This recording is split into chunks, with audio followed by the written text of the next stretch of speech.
श्रोतागण, यहाँ पर मैं 1 मिनट रुक कर के 1-2 बात बतलाऊँ।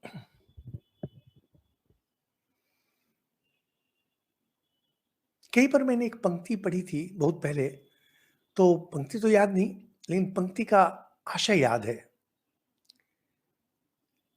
जिन्होंने अपने घर को जलते हुए नहीं देखा, वही अखबार में दूसरों के घर के जलने का संवाद पढ़ते हैं। अच्छी पंक्ति थी, बहुत सुंदर पंक्ति थी। कहने का अर्थ है कि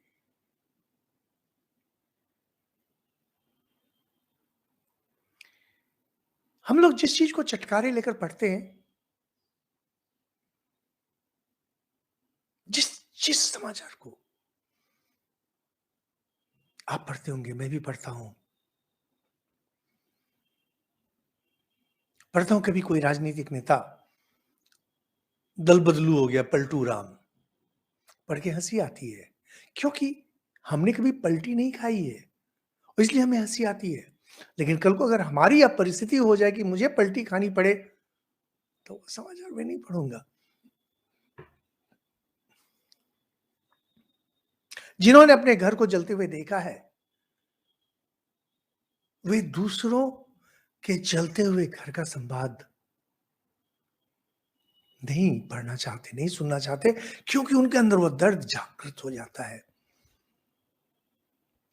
या साधारण दुःख दर्द, जैसे छोटे बच्चे पिटाई खा गए, तो खुशी से प्रतीक्षा करते हैं दूसरा भी थोड़ी पिटाई खाए, वो अलग बात है।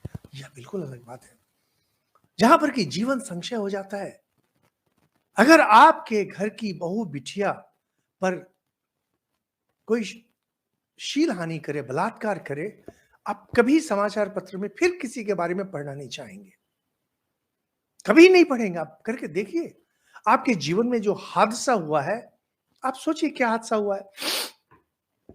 हम लोग चटकारे लेकर के जब किसी चीज को पढ़ते हैं, और जब हम लोग अपना मत प्रकट करते हैं, दूसरों के विषय में जब हम लोग न्याय परायण बन जाते हैं, दूसरों के बारे में कहते हैं यह गलत हुआ, सीधा अर्थ होता है कि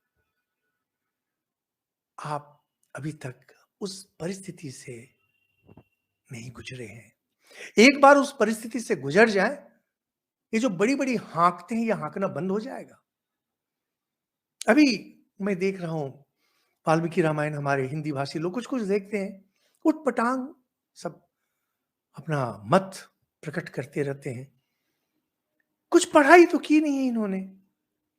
इनका इतिहास, भूगोल, विज्ञान, साहित्य, सब कुछ का ज्ञान तो रामचरितमानस से है। शास्त्र का कुछ भी, वेद, उपनिषद, किसी महाभारत, किसी का कोई ज्ञान नहीं, लेकिन फटाक से करेंगे, नहीं ऐसा है। क्यों?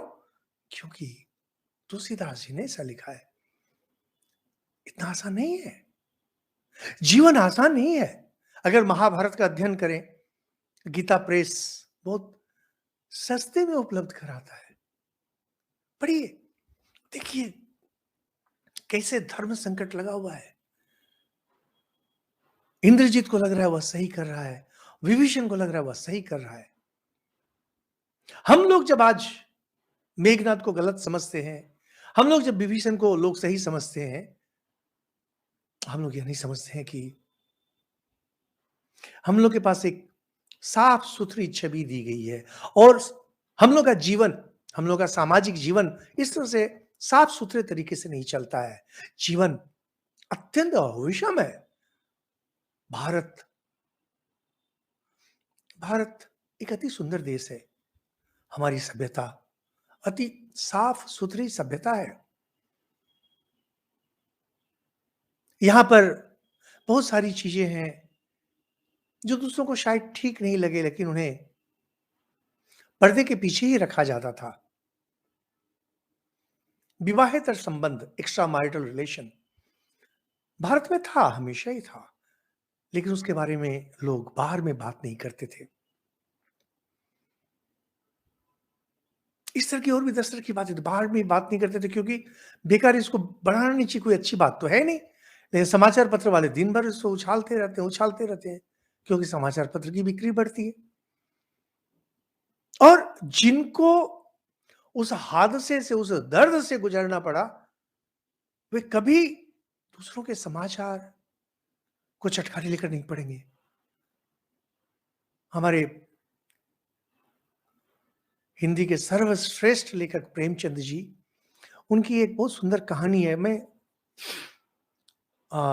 कहानी का शीर्षक तो मुझे याद नहीं। उसमें कि एक बहुत ही आदर्शवादी लड़का है, जो उसके पिताजी शराब पिया करते हैं और हमेशा वो पिताजी की अ, शराब की बोतल को तोड़ देता है, ग्लास को तोड़ देता है। पिताजी केवल हँसते हैं, वो कुछ कहते नहीं हैं। आदर्शवादी है, क्योंकि जीवन को उसने देखा नहीं। युवक बनता है, नौकरी में भी जाता है और बहुत लंबी कहानी है। संजोग ऐसा है कि देखता है कि उसके दोस्त लोग शराब पीते हैं, तो एक बार उसके मुँह से निकल जाता है, मैंने तो कभी इसे छुआ भी नहीं। अंदर में शायद कहीं कोई चाहत, तो दोस्त लोग उसे पिला देते हैं और उसके बाद वह तो पूरा पियक्कड़ बन जाता है। वो ऐसा पियक्कड़ बनता है, उसके बाद कहानी बहुत ही मज़ेदार कहानी है।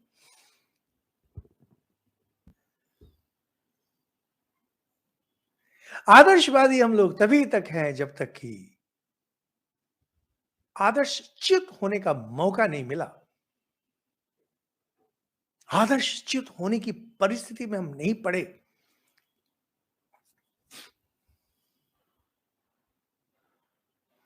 एक बार एक सज्जन इसी रिश्वत के बारे में बहुत बड़ी-बड़ी बातें मेरे पास कर रहे थे। है रिश्वत देना गलत है, रिश्वत लेना गलत, लंबी-लंबी बातें कर रहे थे। मैं बोला कि मान लीजिए आपकी माँ जिसे आप बहुत, बहुत, बहुत प्यार करते हैं, या आपकी बिटिया जिसे आप बहुत प्यार करते हैं, चिकित्सा के लिए उसे अभी तुरंत दिल्ली ले जाना पड़ेगा कलकत्ते से, रिज़र्वेशन नहीं है, मरणासन्न है,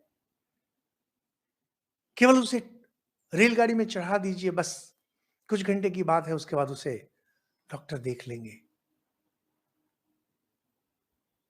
टीटी आपसे रिश्वत माँगता, आप देंगे या नहीं देंगे? तो सज्जन चुप हो गए। हम लोगों का आदर्शवाद केवल इस कारण है क्योंकि हम उस परिस्थिति में नहीं पड़े। इसलिए श्रोतागण, अपने विचार दूसरों पर मत थोपा कीजिए। हमारे शास्त्र बहुत विस्तार में जीवन की आलोचना करते हैं। जीवन के जो विभिन्न आयाम हैं, वे हमारे सामने रखते हैं। देखिए, समझिए, अगर आप उस परिस्थिति से नहीं गुजरे हैं, तो भगवान जी से प्रार्थना कीजिए, हे प्रभु, कृपा कीजिए इस परिस्थिति से मुझे गुजरना नहीं पड़े। वेश्या के चरित्र पर अगर आप हँसते हैं, तो भगवान जी से प्रार्थना कीजिए, आपके घर की बहू-बेटी को कभी उस नरक से नहीं गुजरना पड़े। हँसिए मत, दूसरों पर हँसिए मत।